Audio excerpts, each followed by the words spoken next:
Assalamualaikum warahmatullahi wabarakatuh.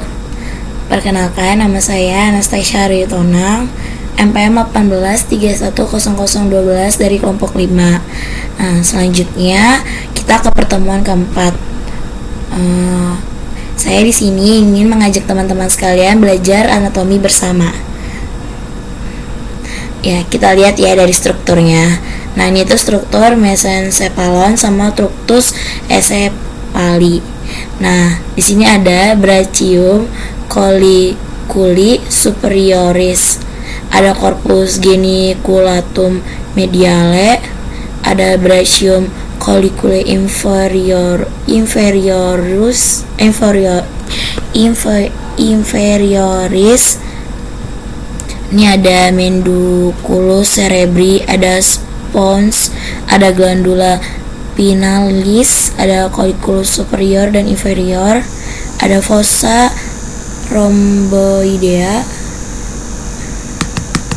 ada tuberculum bisa dilihat. Di sini ada nervus accessoris, ada nervus cervical,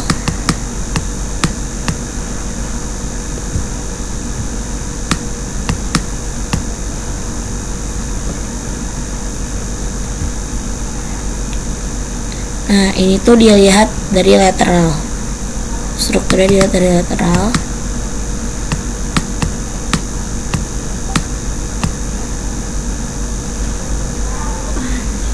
Nah, di sini ada menduculus cerebralis superior, medius, terus ada yang inferior, ada sulcus medianus, ada stria medullaris ventriculi quarti, ada trigonum nervi hypoglossis.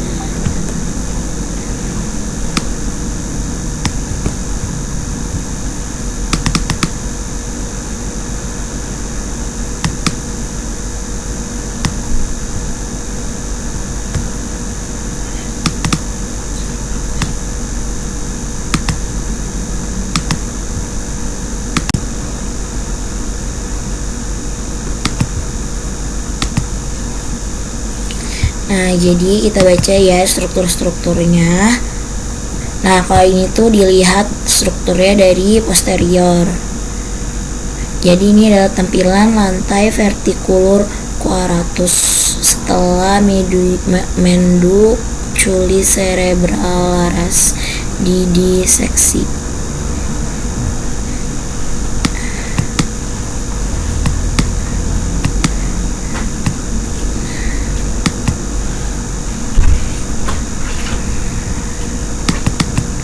Nah, kita ke struktur sama mesencephalon dan trunctus encephali.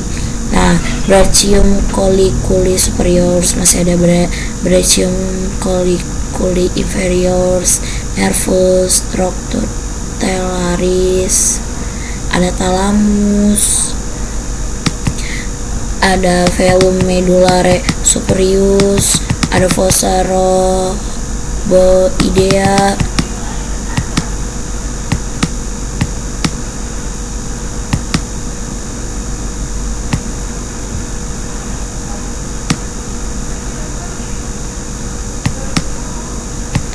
Nah, jadi kita ke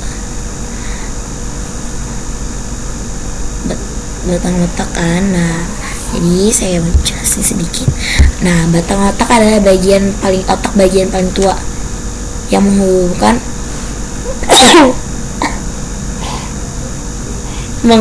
vital antara medula spinalis dan bagian-bagian otak yang lebih tinggi terbagi menjadi otak tengah, pons, dan medula oblongata. Nah, fungsi batang otak yaitu pengendalian pernapasan, pengendalian sistem kardiovaskular, pengendalian sebagian fungsi gastrointestinal, pengendalian banyak gerak tubuh yang stereotip, pengendalian keseimbangan, pengendalian gerak mata. Nah, sel saraf dibentuk oleh jaringan saraf yang terdiri dari berbagai macam sel. Komponen utama sistem saraf adalah sel saraf atau neuron. Neuron atau sel saraf bertanggung jawab atas reaksi, transmisi, proses pengenalan rangsangan, merangsang aktivitas sel-sel tertentu, dan melepas neurotransmitter.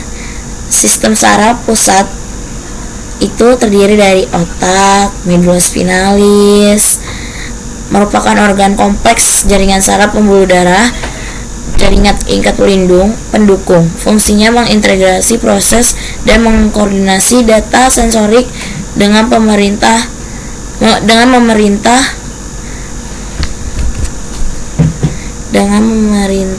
saraf sensorik untuk ke motorik.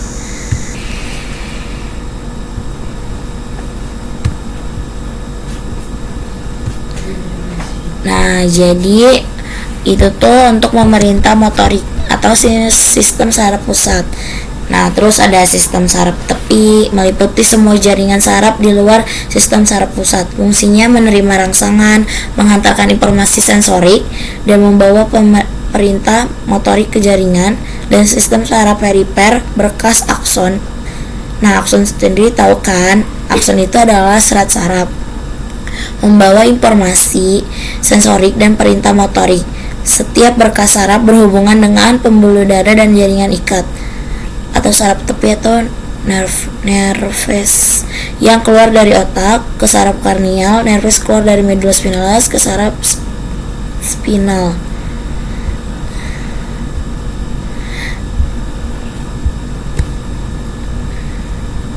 Nah, terus yaitu kan tadi ada serabut tepi yang berhubungan dengan otak dan medula spinalis. Saraf yang langsung keluar dari otak disebut dengan saraf cranialis atau saraf otak yang jumlahnya ada 12 pasang kan. Nah, nervus 1 itu jaras serabut otak. Nervus 1 dan nervus 2 itu jaras serabut otak. Nervus 3 sampai nervus 7 itu inti dari batang otak. Nah, fungsi motorik murni itu ada di nervus 4, 6, 11 dan 12. Sensorik murni itu ada 1, 2, dan 8. Sensorik motorik ada 5, 7,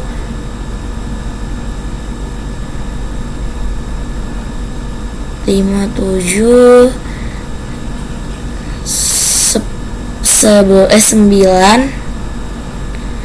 10, 3, 7, 10.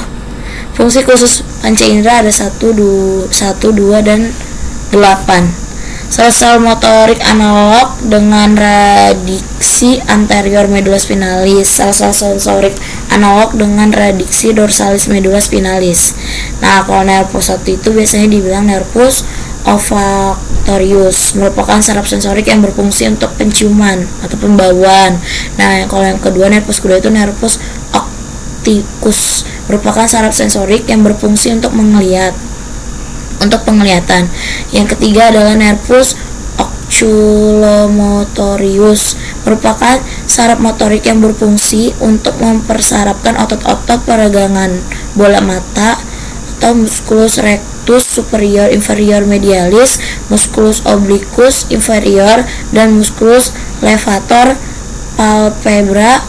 Nah, terus ada nervus keempat, nervus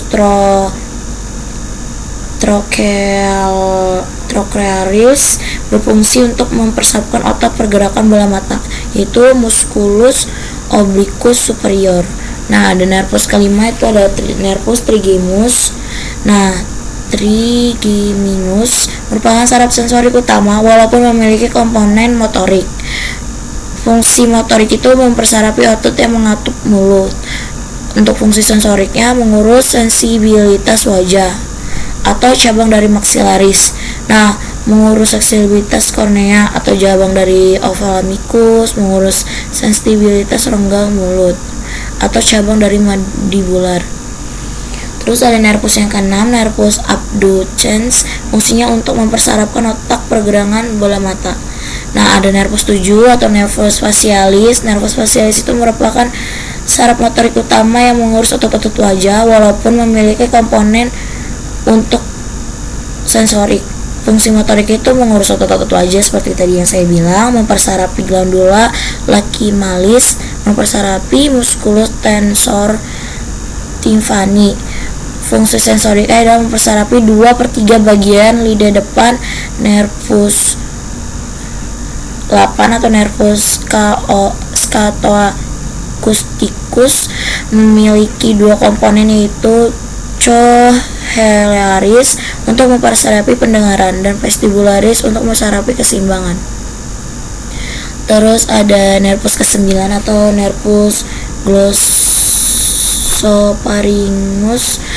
Komponen motoriknya berfungsi untuk mempersarapi otot-otot yang mempergerakkan cystopharyngeus faring ke atas. Komponen sensorik berfungsi untuk mengurus perasaan bagian belakang mulut, platum, polea, faring-laring, dan epiglottis. Selain itu menghantarkan rasa kecap sepertiga lidah bagian belakang. Komponen ini parasimpatis berfungsi untuk merangsang sekresi kelenjar ludah dan kelenjar parotis. Nah, ada nervus ke-10 adalah nervus vagus. Komponen motorik yang berfungsi untuk mempersarapi otot-otot faring dan otot-otot yang menggerakkan pita suara. Komponen sensorik berfungsi mengurus perasaan bagian bawah faring. Komponen parasimpatis mempersarapi sebagian besar organ-organ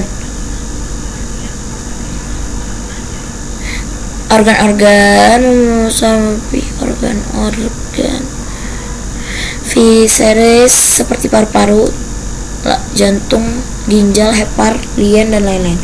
Nah, ada nervus 11, ditutup nervus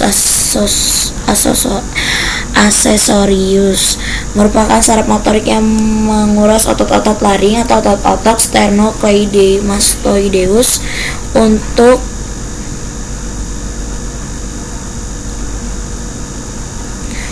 untuk menggerakkan kepala, memoleh ke kiri atau ke kanan, dan otot transversus untuk mengangkat bahu.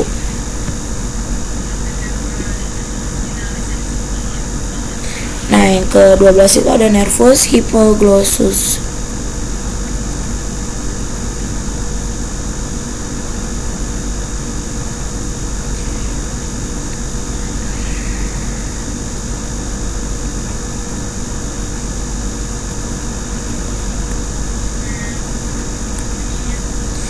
Nah, ini dia yang tadi saya bilang.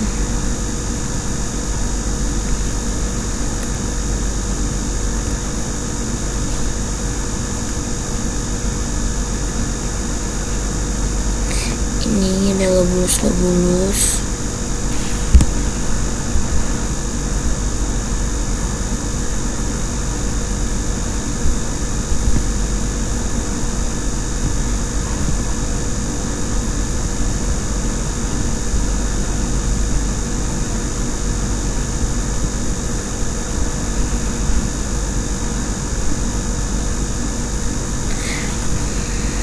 Bisa dilihat ya.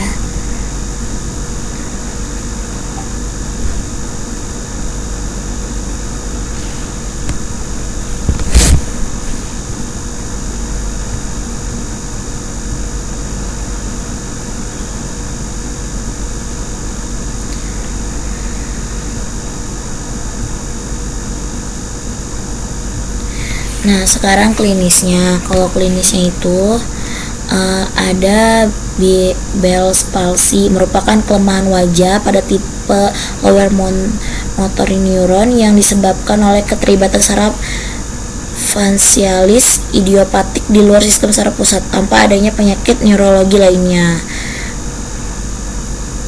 Jadi dia itu penyebabnya masih idiopatik ya.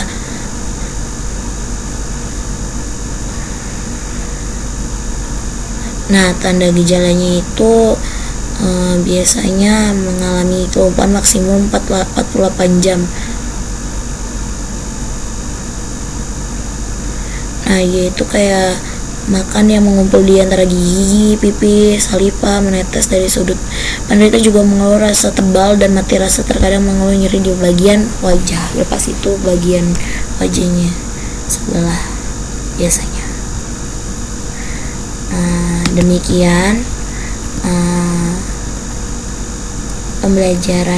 belajar bersama kita. Kurang lebihnya mohon maaf. Terima kasih yang sudah menonton dan like video ini.